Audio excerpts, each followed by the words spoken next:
Pinyete, hindi mo ba nakikita yung dinadaanan? Gusto ka din bang makinig ang utak? At ikaw, at kayong mga hampaslupang Indio, hindi nyo pa ako nakikita? Hindi nyo pa ako nakikilala at hindi nyo ako ginagala?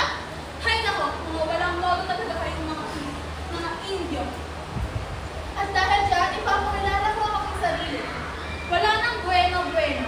Ako si Doña Victorina de los Reyes de Espadaña, na may dugo Espanyol at dumadaloy sa aking ugat. At nakikita niyo ba ang makulit kong buhok?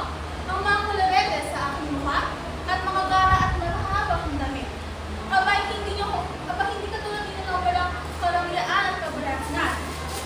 At dahil dito, naalala ko noon nung bata pa lamang ako, maraming mga gustong nanligaw sa akin.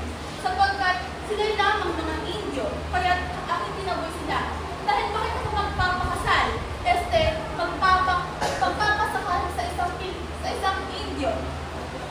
Dahil bata pa lamang ako, alam ko na kung anong nararapat para sa akin. At ito ay makapag-asawa ng isang Espanyol. At hinagad naman ang langit ng aking magustuhan. Ako'y nakapag-asawa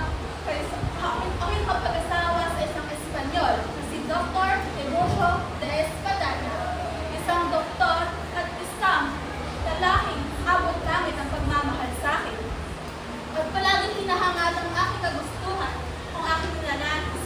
Kahit ano pa ba ang wala sa akin, abay, lahat ay nasa akin na.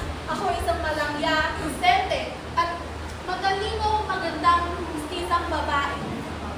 Hindi katulad ninyong mga kasikitin ng mga yeta na kontento na sa mababa at madumi kapaligiran. Abay, hindi ko ito maititiis. Hindi ko matitiis itong madumi kapaligiran at babaho at